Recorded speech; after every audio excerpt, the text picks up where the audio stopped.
Alors nous sommes donc aujourd'hui vendredi matin, on est donc le 12 Adar Bet, avant veille de Purim si tu veux, et nous sommes d'Aflam tête de Souka. Alors nous étions arrivés hier, donc la tête à la ligne 10, exactement. Levarech Yevarech. On a dit dans les Minhag, dans la Mishnah à propos du Hallel, là où ils ont l'habitude, là où on a l'habitude de faire la bracha, on fait la bracha comme tous les Minhag de la Médina.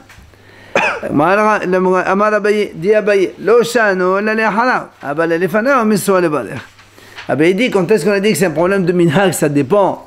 Oui, c'est uniquement la bracha de la fin, pas la bracha du début. C'est-à-dire la bracha de la fin du Hallel. C'est ça c'est Minhag les Makomot, ça dépend des endroits.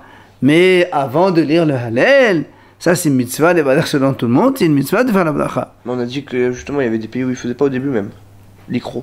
Non, ça c'est quand il y a Minhag de lire par exemple Rosh Chodesh en Israël, ils ne font pas. Ça c'est Minhag. Mais quand tu vas à Hanouka, Pesach, Sukkot, tu es obligé de faire la bracha. Même Kisser Hamim, ils ne font pas. Qu'est-ce qu'ils ont de spécial Kisser Hamim? Je ne sais pas moi, on a toujours fait nous. Non, parce qu'on est Houssar. Autour Houssar, c'est pas que Djarbassa. Autour Houssar, ils ont l'habitude de faire la bracha de Hallel à Rosh Chodesh. D'accord. Mais en Israël, non. Que en Israël. Parce qu'Israël avait Maran là-bas, lui, il a dit on ne fait pas.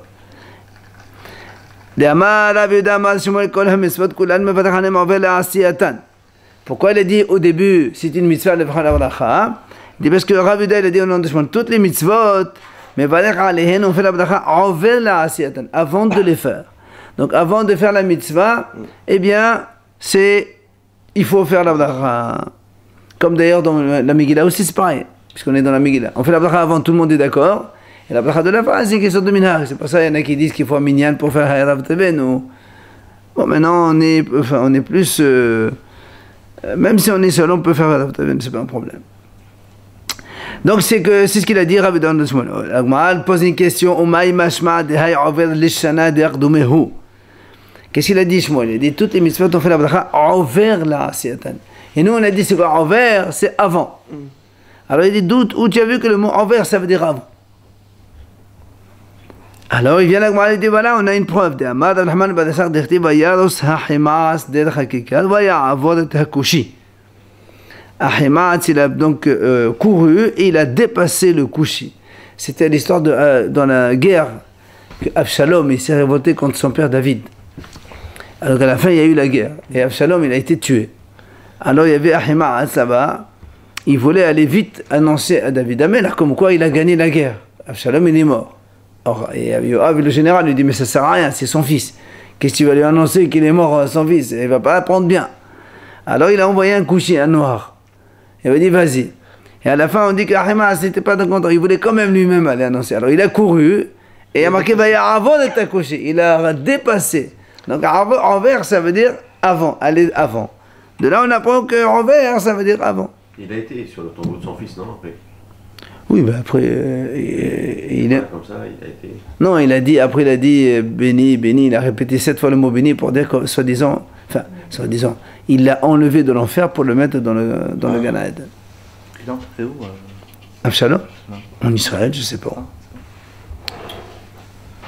Ça, c'est donc la réponse de Rav Yuda de Shmuel. De Rav Nachman Badesar. Il vient Abaye Amar. Abaye, il a dit j'ai une autre preuve comme quoi le mot envers, ça veut dire avant. Où ça? Mehacha. Vehu ava lefnehem. Ça, c'est à propos de Yaakov Avinu. Quand, dans Parashat Vaishach, il était à la rencontre de Esav, c'est marqué qu'il a envoyé sa femme, ses enfants, tout le monde, et après il a marqué Vehu ava lefnehem, sheva pa'amim. Et avant, Yaakov, il est parti en premier, il s'est prosterné devant Esav, avant donc que la femme et les enfants arrivent, et tu vois bien que avar, c'est passer devant. Enfin, une troisième réponse à le rapporte. Ici, il parle à l'époque du Mashiach.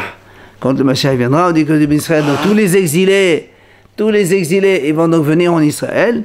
Et le Mashiach, le Melech HaMashiach, il passe devant. Hashem Berusham, et Hashem il sera avant. Donc tout le monde, c'est-à-dire la Shekhinah viendra avant. Et donc, on voit ici que le mot Vayavor c'est passé devant. Et de là, on apprend que envers la Asiyatan, c'est-à-dire avant de les faire. Matnitin, la Mishnah nous enseigne. Nouvelle Mishnah. Halokeach lulav mehavado bashvi'it. Noten lo etor bematana lefi, she'en anashel le lochom bashvi'it. Alors, juste avant, en introduction, il faut expliquer l'histoire de la chevet. La 7e année, on le sait tous, c'est la source de travail la terre, donc tout le monde sait. Mais les fruits qui poussent dans la terre, la 7e année, c'est marqué dans la Torah, Behaeta ha'as lachem le ochla. Hachamim disent, c'est-à-dire que les fruits de la 7e année, on ne peut que les manger. On n'a pas le droit d'en profiter, c'est-à-dire de faire du commerce avec. On peut les manger, soindre, enfin tout ça, tous les hanaot normales d'un homme, mais on n'a pas le droit de faire du commerce avec. D'un autre côté, Hachamim disent,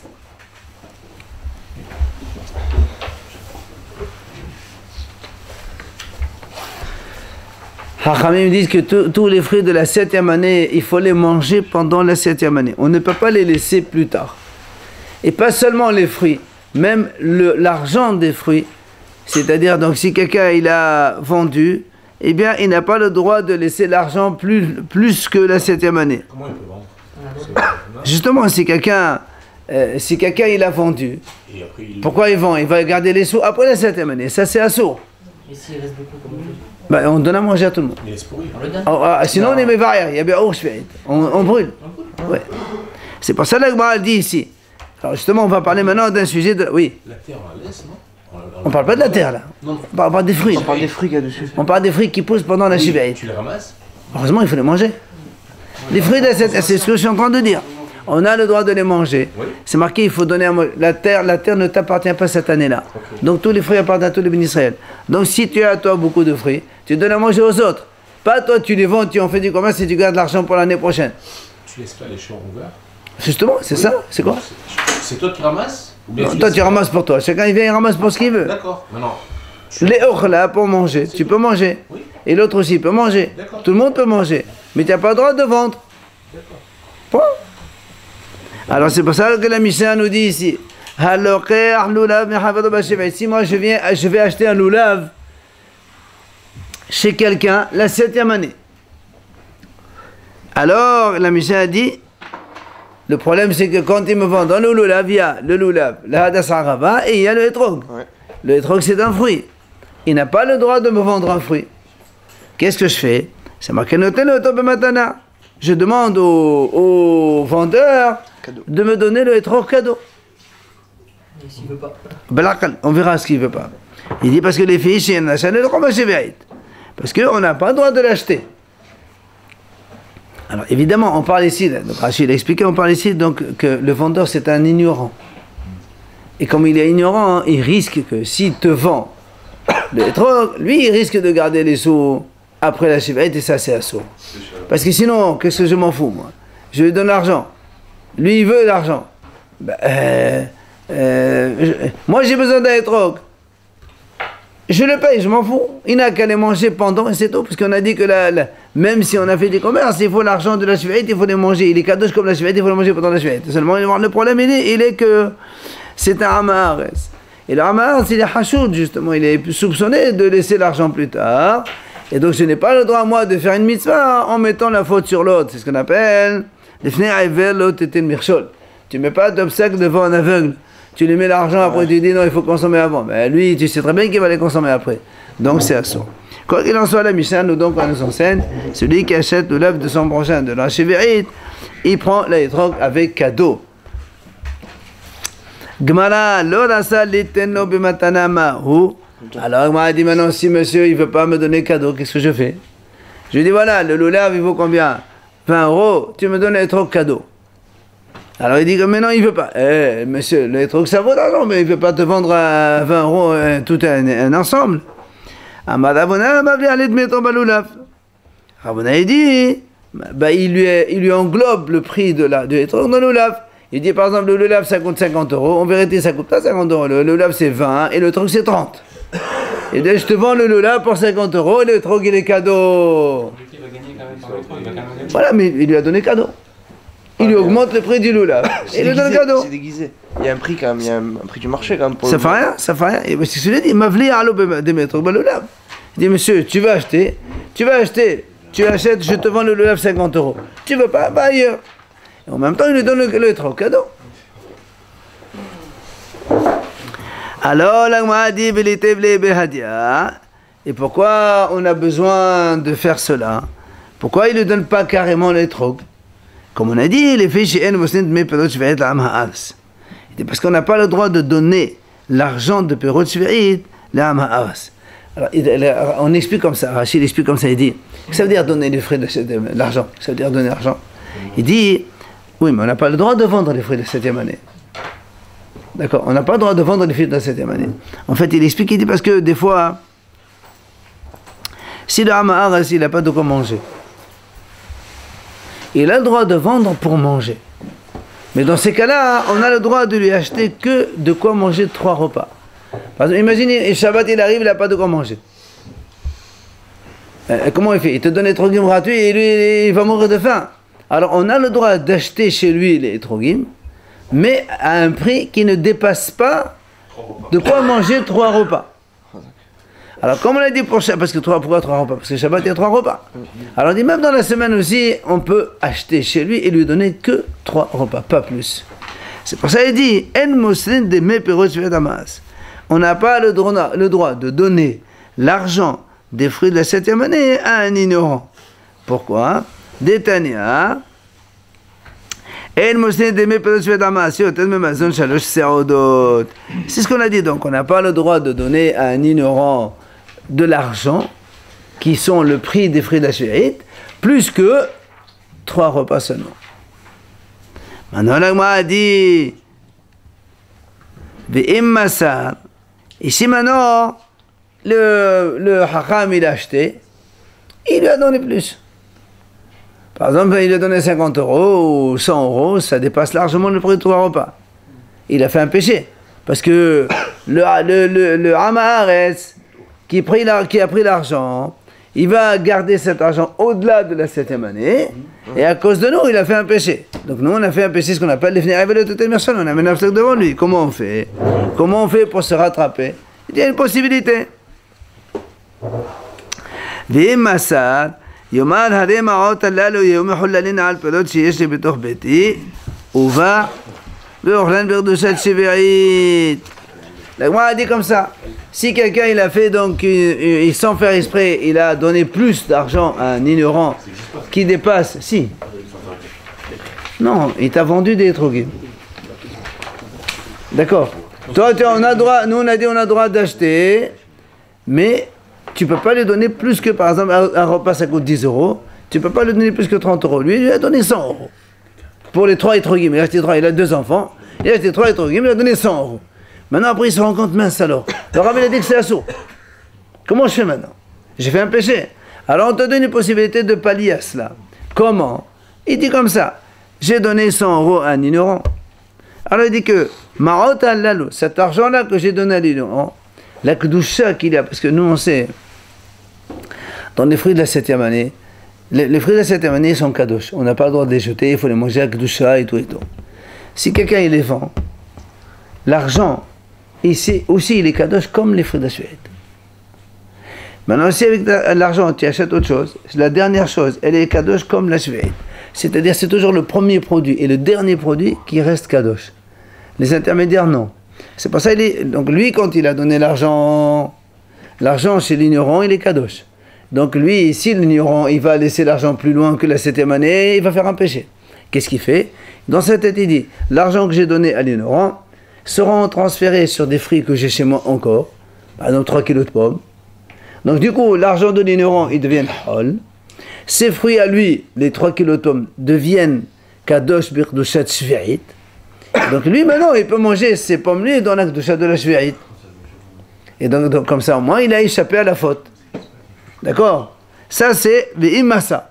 Si donc il a fait la faute, il a acheté, il a donné plus d'argent à l'ignorant, le prix de cela, et on n'a pas le droit de le faire parce qu'il va dépasser la 7e année. Alors voilà, on a une solution, comment on... On peut faire chaque chose qui n'est plus à lui. Pourquoi il a offert et pas à lui? Pourquoi il a offert? Une fois qu'il n'est plus à lui, donc il n'est plus dans ce cas. Comment il va transférer quelque chose? Non, mais c'est la kedusha de l'argent. Toi, tu sais que monsieur, il a de l'argent kadosh. D'accord? On a le droit de faire, parce que c'est plus en notre possession, une fois qu'on lui a donné au Amaretz, l'argent n'est plus à nous, donc comment on peut faire ça? Non, parce que comme c'est un péché et que tu ne veux pas que l'autre il fasse un péché, tu as le droit de faire ça. L'argent il est plus à nous. Ça fait rien. Parce que quand on fait le transfert, c'est quand il est dans notre possession. Très bien. Et alors, quand tu as... regarde, nous on a dit qu'il n'y a que dans la Shvi'it où la Kedusha elle reste dans le premier et le dernier produit. Ça ne le dérange pas à l'autre, l'argent il est à lui. C'est la Kedusha qui est dans l'argent. L'argent il n'est pas à moi. La Kedusha de l'argent, elle passe sur mon produit à moi, c'est tout. Les fruits de la chimie, on ne peut pas du tout les vendre. On peut pas les vendre du tout. On n'a pas le droit de les vendre, on a le droit de les manger. Sauf si, Pourquoi ces 3 repas là de... sauf si celui qui a les fruits de la Shvi'it n'a pas de quoi manger. C'est important. Voilà, il n'a pas de quoi manger. Alors il peut te vendre, mais tu ne peux lui donner que le prix de 3 repas. Tu achètes que 3 repas. Comme ça, c'est quoi notre but à nous? Parce qu'il faut que la personne, elle ne laisse pas cet argent kadosh au-delà de la 7e année. Si elle le laisse, c'est péché. Parce qu'il faut faire béo pendant la 7e année. C'est pour ça donc lui on dit comme ça, comme c'est un ignorant, pour éviter qu'il rentre dans ce problème, tu fais donc le transfert de Kedusha vers tes fruits à toi. Alors la Gemara dit, Bamid varim amorim, belokeach men hamufkar. Quand est-ce qu'on a dit qu'on a le droit de faire ça?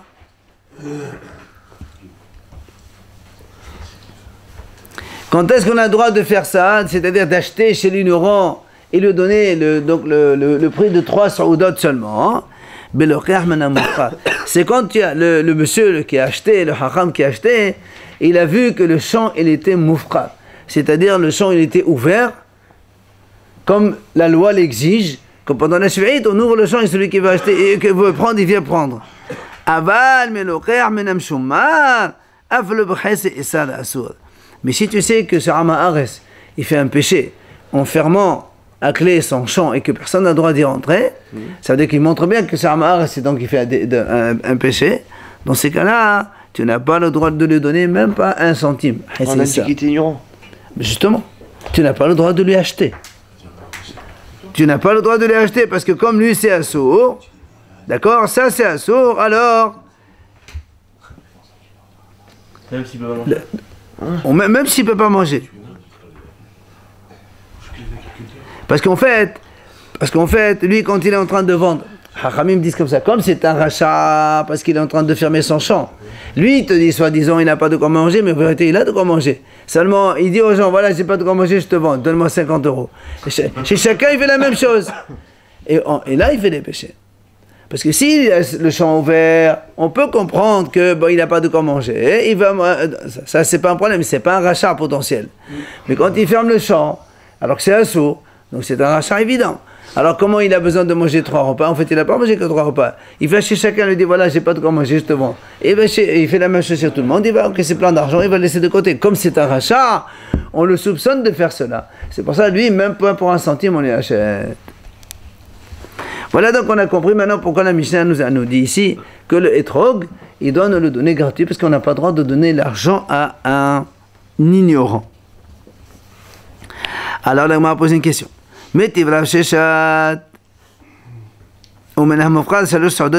Comment tu dis, quand c'est le Hamaas, il a laissé son champ ouvert, on peut acheter jusqu'à 3 repas. C'est ce qu'on a dit maintenant.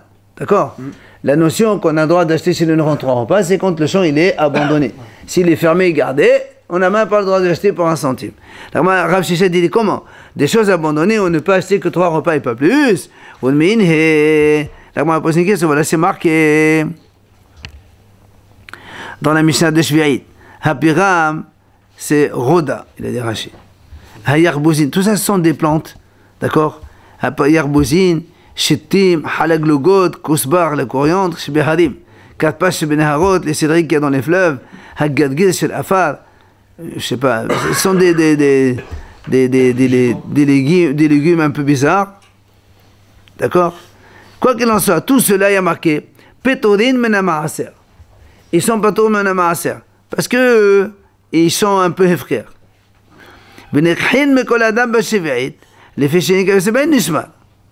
Et on peut les acheter chez tout le monde à la 7e année. Pourquoi? Parce qu'il dit c'est-à-dire ce genre de plantation, on ne les garde pas, on ne les ferme pas dans un champ fermé. C'est hefker, ça pousse de partout apparemment, c'est des choses qui poussent un peu sauvages. Oui. Il n'y a pas marée de la chimie là-dessus. Bien sûr, je sais. Il y a Pétou- Quand c'est la septième, peut-être le maaser parce qu'ils sont hefker. Mais tu peux les acheter la septième année chez tout le monde. Mais les légumes, on fait pas le. Il n'y a pas. Bien sûr, le maaser. Sur le légume, on Bien sûr, bien sûr. Non, pas les. Mais bien sûr qu'il y a le shvi'it sur le légume aussi. Quoi qu'il en soit, qu'est-ce qui a marqué ici? Comme ils sont Dieu mais hefker, il y a marqué Nikhin Mekoladam, on peut les acheter chez tout le monde. Et on n'a pas fait de limitation comme là-bas, là-haut, on a dit que 3 repas seulement. C'est la question qu'il pose. Comment tu as dit, tout à l'heure on a dit, tout ce qui est shvi'it, tu peux les acheter chez un ignorant uniquement à hauteur de 3 repas, pas plus. Et ça, on parle de champ abandonné, parce que si le champ il est gardé, même pas 1 centime tu achètes. Voilà, ici on voit que toutes ces plantes-là ici, on a le droit de les acheter chez les shvi'it, mais sans limitation. Mais c'est pas consistant peut-être, c'est juste des Non, c'est des légumes, des trucs, je ne sais pas ce que c'est, ça doit être des épices ou des plantes ou des trucs comme ça, comme le coriandre par exemple. Et là, on ne veut pas qu'ils consomment l'argent. Ah justement, c'est ça la question. Comment tu dis quand c'est hefker, on peut acheter que 3 repas. Voilà, pourtant ici dans la Mishnah c'est marqué, on peut acheter tant qu'on veut, il n'y a pas de limitation, c'est la question. Alors, hu motive là, hu mefarek là. Il dit, la Gemara dit, hu motive là, c'est lui Rav Sheshet qui a posé la question. Et hu mefarek là est celui qui va répondre à sa question. Qu'est-ce qu'il dit? Birdeman shanu. Il dit en fait, quand on a dit Nikhin Mekoladam, nous on a cru qu'on peut acheter ce qu'on veut. Mais en vérité non. Birdeman, c'est-à-dire de quoi manger un repas. Un repas c'est Shalosh Sa'odot, en fait c'est 3 repas. C'est exactement ce qu'on a dit. Enfin, il reprend la même chose, la même idée. Birdeman shanu. La Gemara Amar, Vichen Amar Adaba Barhana, elle apporte une preuve. Amar Adaba Barhana au nom de Rabbi Yochanan, Birdeman shanu. Là aussi, il dit Birdeman, c'est une praïta comme quoi. Non, c'est pas une praïta, c'est la preuve de Rabbi Yochanan, comme quoi Birdeman, c'est-à-dire quand on a dit on achète chez l'ignorant, c'est pas sans limitation, c'est Birdeman, uniquement de quoi manger. Man, c'est le repas, mana, comme la manne à l'époque de Moshe. Alors c'est là où la Gemara a dit la Gemara dit d'où tu sais que le mot man ça veut dire manger. Il dit parce qu'il y a marqué à propos de Daniel avec Nebuchadnezzar que le roi a nourri donc Daniel et ses amis, et le mot man ça veut dire nourrir. Donc tu vois bien que Birdeman c'est de quoi manger donc les 3 repas. Là on a aucun moyen de vérifier par contre. Hein? On n'a aucun moyen de vérifier. C'est-à-dire? Peut-être qu'il va aller voir tout le monde en disant j'ai pas d'argent. Non, mais on parle de hefker ici. Justement. Non, si c'est hefker. Parce que c'est sa façon naturelle. Non. Quand le champ est hefker, c'est ce qu'on a dit. Quand le champ est hefker, donc l'arme aras, lui, c'est pas un rachat. Mais ça c'est partout, donc on n'a pas besoin. Donc c'est hefker. On n'a pas besoin de le faire. Et non, c'est ça. Donc on n'a aucun repère pour pouvoir savoir est-ce que c'est hefker. Non, justement, comme c'est hefker, c'est pour ça que c'est pas ton maaser. Si c'est pas hefker, pourquoi c'est pas ton maaser? Bien sûr, mais c'est la nature des plantes. C'est d'accord, mais imagine quelqu'un, il a planté ce genre de choses chez lui. Quoi qu'il en soit, hein? Non, mais j'avais déjà posé la question, manrou, quand ils ont dit manrou, ils ne savaient pas ce que c'était, quand ils mangeaient. Très bien. Et c'est ce que là, ils disent, la Gemara ici, elle pose la question, d'où on sait que le mot man, ça veut dire repas. Débat, il man à belle. Alors, c'est là où la Gemara pose une question. Et Achi, l'Olav Nami. La Gemara dit, on a dit dans la Mishnah, quand on veut acheter les 4 espèces chez un monsieur, donc pendant la Shvi'it de la 7e année, la Mishnah a dit, il faut qu'il prenne le étrog gratuit, parce que l'étrog c'est la source, c'est la Shvi'it, c'est le fruit de la Shvi'it, on n'a pas le droit de vendre. La Gemara a dit, mais dans ces cas, le loulav aussi. Et ça se mange pas le loulav? Même si ça se mange pas, justement, Rashi va expliquer que plus tard, on va voir, il y a Shvi'it dans le loulav. Il y a aussi la notion de Shvi'it dans le loulav. Ça se mange, on l'a dit tout à l'heure. La Gemara va expliquer. Pardon? Le fruit du palmier. Il y a marqué, quoi qu'il en soit, la Gemara va nous expliquer plus tard comme quoi le loulav via Shvi'it. Pour l'instant, on pose la question. Comme le loulav via Shvi'it, alors pourquoi tu dis que le etrog seulement matana, il aurait dû prendre le loulav et le etrog mais matana? On doit voir tout cadeau. Non, pas le hadas et arava, il n'y a pas de Shvi'it. On va voir pourquoi. Parce qu'ils viennent de l'arbre, au palmier. Et alors? Il n'y a pas de fruits dans le palmier, il n'y a rien. Si, et des dates. Les dates. Donc si l'arbre il a des... Oui, peut-être c'est pour ça qu'il y a la chevette, quoi qu'il en soit. Alors pourquoi la Mishnah n'a pas dit il faut que le lave et le truc ils prennent gratuit? Pourquoi tout gratuit? Et le Hades et Arava? Nous on a dit dans la Mishnah, quand on achète les 4 espèces, il faut que le étrog il te le donne gratuit, cadeau. Pourquoi? Parce qu'il y a shveit. Alors, mais l'agma a posé la question maintenant, mais le loulav aussi a shveit. Dans le loulav, pas les deux Hades et Arava. Dans le loulav, le bâton. Alors le prix de la Arava et de la Das, il est compris dans le... Alors pourquoi tu l'as pas dit dans la Mishnah? Pourquoi la Mishnah a dit seulement étrog? C'est la question. Alors l'agma a dit non. Loulav bas shishit anachnas shveit hu. L'agma dit tu sais quoi ici? Le loulav, c'est pas le loulav de la 7e année, c'est un loulav de la 6e année qui a poussé pendant la 6e année et on l'achète la 7e année. Et ça s'appelle un loulav de la 6e, c'est pas de la 7e. Donc c'est pas un problème du tout. Ouais, mais le problème sera après. Hein? Le problème il sera après. Le problème il viendra au 7e. À la 8e année. Le loulav sera du 7e. Très bien. Et là on paiera que le loulav et pas le L'agma elle a posé une question avant toi. Et après etrog nabi batsishan. Pourquoi on dit pas la même chose dans l'étrog? L'étrog c'était un étrog de la 6e. Mais non, ça pousse de suite. Mais non, ça pousse la 7e année le. Ah ouais, l'étrog il pousse en 15 jours. Bien sûr. Enfin, ça pousse peut-être pas en 15 jours, mais ça pousse un peu plus. Monsieur, la Shemitah commence à Rosh Hashanah. La Shemitah commence à Rosh Hashanah. Sukkot, c'est le 15 Tishri. À 15 jours, tu as un étrog que tu as planté. On est 15 jours là, on est 15 jours. Concrètement, on est 15 jours. Les légumes, ils mettent entre deux. Ça va rien. Ça reste pas un an. Attends, 2 secondes. Sur un arbre. Mais bien sûr, on a plus d'étrog qu'on a vu qu'il reste plusieurs années. Quoi qu'il en soit, c'est un étrog de l'année dernière, donc il n'y a aucun problème dans ce côté-là. On parlait de ça, on parlait du étrog de la 7e avec la shveit. Justement, l'agma a dit si le étrog il est la shvi'it, alors le loulav aussi la shvi'it. Très bien. Et il dit non, le loulav c'est un loulav de la 6e. Alors dans ces cas, moi je peux dire étrog de la 6e. Il en faut bien un, Mais alors si tu dis que c'est le truc de la 7e, alors le loulav aussi c'est la 7e, pourquoi on ne parle pas de loulav? C'est pas aussi. C'est pas Deux plantations différentes, très bien. Et quand il y a les plantations pas différentes, qu'est-ce qu'on fait? C'est-à-dire si c'est quoi? Si le loulav est la 7e année, pourquoi on n'en parle pas? La Mishnah doit parler de ça. D'accord? Donc l'année prochaine, si on s'en Voilà, on rentre dans le même problème. Alors pourquoi on ne parle pas de ça? Même si tu repenses ça l'année prochaine, il y a toujours la même question. Alors, voilà la réponse de la Gemara. Etrog batal leketa. Azlinan. La Gemara dit c'est très simple. Vous savez que quand on commence à compter les années, on commence à compter les arbres à partir du moment où ils bourgeonnent. Ce qu'on appelle hanata. Mais quand c'est les légumes, c'est à partir de la leketa, quand tu le cueilles. C'est-à-dire, tu prends une carotte qui a poussé 3 jours avant Rosh Hashanah. Et l'année dernière, imagine cette année, Rosh Hashanah, donc c'est cette année-là qui est passée déjà, c'était Shemitah. En fait, l'année prochaine, c'est Shemitah. Allez, on va reprendre l'année prochaine, le cas de l'année prochaine. Donc 7775, l'année prochaine, c'est Shemitah. Alors, imaginons, il y a des carottes, le 28 Elul, tu vas cueillir des carottes. Il n'y a aucun problème. C'est des carottes de la 6e, cette année. Tu viens, les mêmes carottes, le même champ, tu vas cueillir 3 jours plus tard, après Rosh Hashanah, 2-3 carottes, c'est shvi'it. Pourtant, c'est la même pousse. Oui, dans les légumes, on va selon le moment de la cueillette. Ce qui n'est pas le cas des fruits. Les fruits, on va selon le bourgeonnement. Quand est-ce que ça commence à bourgeonner, les petits fruits, là, dès que ça pousse, ça sort.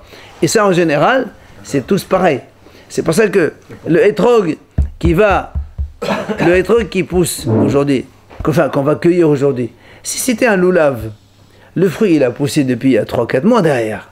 C'est pour ça, pour le loulav, comme c'est un arbre, on va selon la hanata.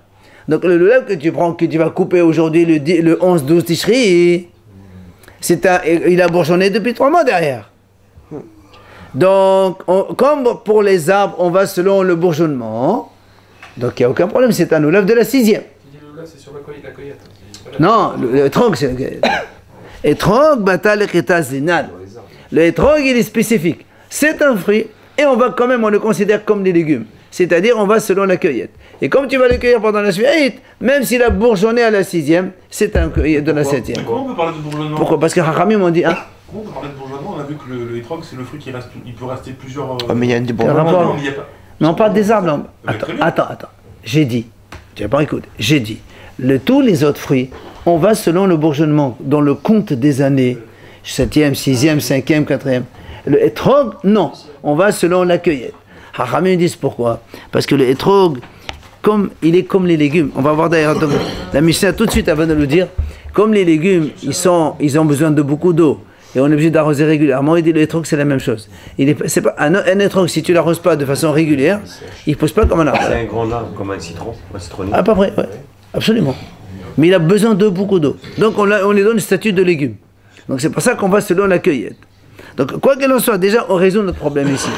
Quand tu achètes un loulav et un etrog, le etrog est de le 7e, mais le loulav il est de la 6e. C'est pour ça que dans notre mission on n'a parlé que de etrog seulement.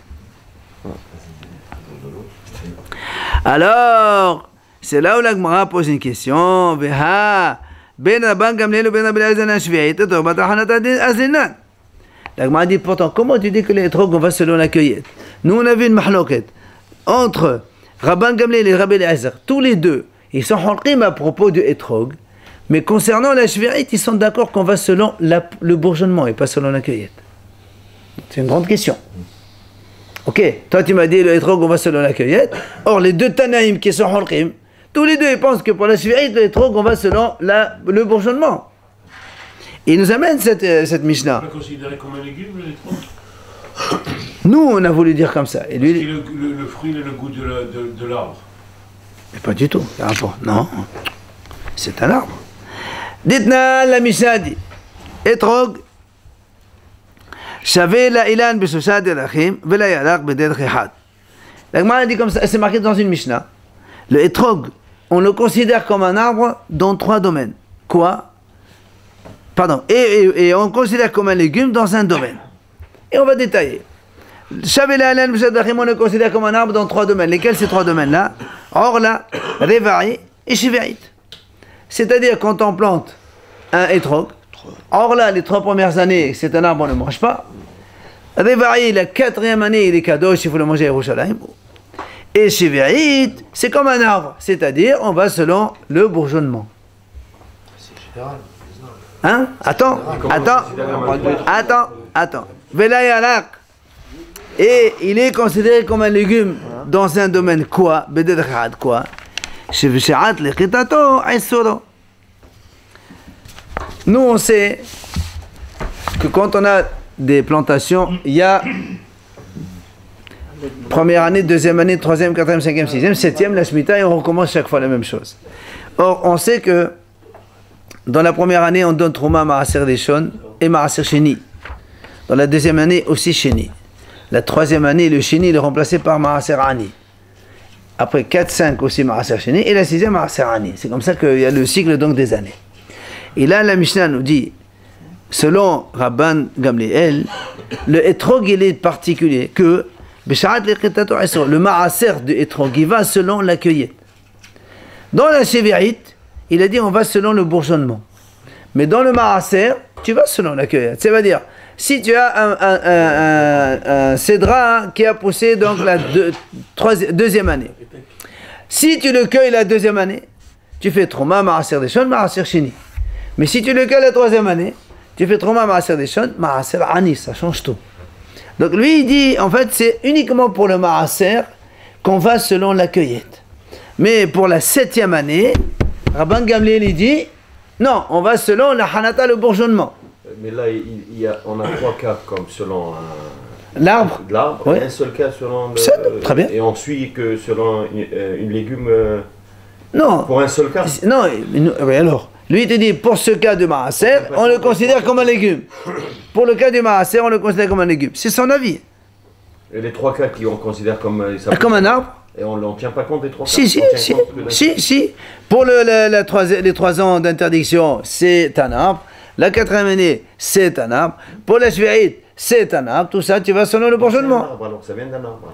Mais sauf que pour le Maaser, c'est un arbre. De toute façon, nous on le sait que c'est un arbre. Le Cédra, on sait que c'est un arbre. Seulement, lui, il le donne pour le Maaser. Étant donné, comme on a dit tout à l'heure, ça pousse, il a besoin de beaucoup d'eau. Lui, il dit pour le Maaser, on va selon la cueillette. C'est l'avis de Rabban Gamliel, quoi qu'il en soit. Rabbi Eliezer Omer, etrog shavé la ilan echol davad. Rabbi Eliezer dit non, monsieur, le etrog, c'est un arbre dans tous les domaines. C'est pour ça qu'il a bourgeonné la 7e année. Le Mishnah l'a dit, comme on a dit la Mishnah, tu lui donnes en cadeau. Parce qu'il a bourgeonné la 7e année. Très bien. Donc la Mishnah n'est pas de. Mais attends, mais non. Nous, on a posé une question. On a dit, quand on a dit, pourquoi le hétrog, tu parles de hétrog et pas de lulav? Il a dit parce qu'ici, on est à la 7e année. Et dans le hétrog, on va selon la cueillette. On est dans la 7e année. Et c'est ça la question. Il dit, comment tu dis on va selon la cueillette? Voilà, même dans la mahlok, entre Rabban Gamliel et Rabbi Eliezer, à propos du maaser, lui il dit comme la cueillette, et l'autre il dit non, c'est comme un arbre. Mais à propos de la shvi'it, tous les deux sont d'accord que c'est un arbre et on va selon la hanata, selon le bourgeonnement. Donc même le hétrog, il faut aller selon le bourgeonnement et pas selon la cueillette. Comment tu dis toi on va laisser selon la cueillette? C'est parce question. qu'il y a 3 cas qu'on a, que c'est considéré comme un arbre. Comme un arbre. C'est la question qu'on pose contre nous, la réponse qu'on a donnée ici. Pourquoi la Mishnah elle parle que de hétrog et elle parle pas de lulav? Tu m'as dit non parce que le hétrog de la shvi'it, on va selon la cueillette. Il dit mais c'est pas vrai. Rabban Gamliel et Rabbi Eliezer, les deux Tanaïm dans la Mishnah, ils sont en mahloket, mais sur d'autres domaines. Au niveau de la shvi'it, tous les deux sont d'accord que le hétrog, on va selon le bourgeonnement. Donc normalement, le hétrog et le lulav, ils sont identiques. Mais le lulav, il n'y a pas de bourgeonnement. Si, comment c'est possible? Nous avons le palmier, là. Oui, ben les dates, les fruits, comment ils poussent. Les fruits, il y a un bourgeon, c'est sûr. Mais c'est normal. Mais c'est ça la hanata. D'accord, quoi qu'il en soit, on a une question contre la réponse qu'on a donnée. Qui c'est qui a donné la réponse? L'Agmara, quand on a dit pourquoi du tuba le lulav, il dit non, le lulav c'est le lulav de la 6e. On a dit alors les trogs aussi de la 6e, il dit non, les trogs on va selon la cueillette. On a dit non, ici c'est pas vrai, on va pas selon la cueillette. Réponse de l'Agmara, Hu de Amar ki haïtana. Il dit tu as raison, mais la Mishnah elle parle comme ce hacham-là. La Mishnah elle a un autre auteur, il y a un troisième auteur. En dehors de Rabban Gamliel et Rabbi Eliezer qui tous les deux pensent que pour le hétrog on va selon la hanata, il va apporter quelqu'un, un hacham d'Itania. Amad Rabbi Yossé. Il a dit Rabbi Yossé, Avtulmus he'id mishum hamesha zekenim. Avtulmus, lui, il a témoigné au nom de cinq sages que quoi? Hétrog, ahal ekita le maaser. Le hétrog, pour le maaser, on va selon la cueillette, comme il a dit Rabban Gamliel. Par contre, voilà ce qui nous intéresse. Voilà, botenu nimnu be'usha be'amru, ben le maaser ben hashvi'it. La Gemara dit, mais nos maîtres, ils ont été rassemblés à Usha, et là-bas ils ont dit non. Et soit le maaser, soit la 7e année, soit le maaser, soit la 7e année, c'est-à-dire on va selon la cueillette. La Gemara a dit, mais attends, shvi'it mantrat shemi. Qui t'a parlé de shvi'it? Quand il y a une mahloket, quand on a une mahloket, d'accord? Moi je dis A, tu me dis B, on parle du même sujet. Là, ici, il te dit, les 5 sages, ils ont dit le hétrog, pour le maaser, on va selon la cueillette. Alors il dit non, mais les hachamim ont dit non. Pour le maaser, et au pire pour la shvi'it. Moi, je n'ai pas parlé de shvi'it, qui t'a parlé de shvi'it ici? Et la Malagma a dit non. C'est la question, shvi'it mantrat shemi. Qui a parlé de shvi'it ici pour que les hachamim ils viennent de parler de shvi'it? Il dit non. En fait, il manque un morceau. Il faut dire comme ça. Et donc,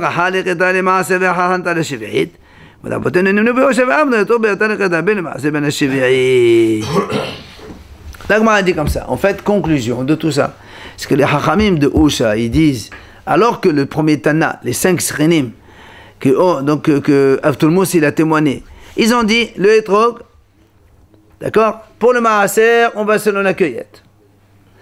Pour la shvi'it, on va selon le bourgeonnement. Ça, c'est l'avis des 5 hachamim. Mais, Valabotenu nimnu be'usha, ils viennent au maître hachamim de Usha, ils disent non, monsieur, le hétrog, aussi bien pour le maaser que pour la shvi'it, on va selon la lechita, selon la cueillette.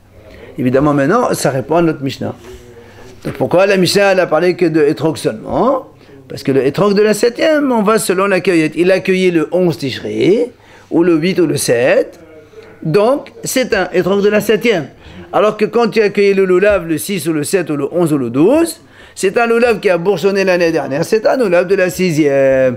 C'est pour ça que dans la Mishnah, on a parlé que de hétrog seulement, de faire attention de l'hétrog de la shvi'it et pas de lulav.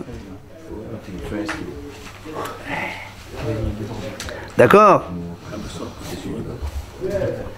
Mais.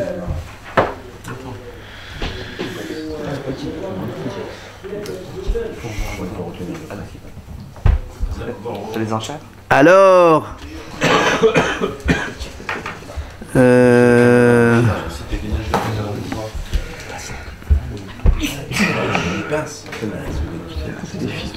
voilà, c'est ça en fait. Hein.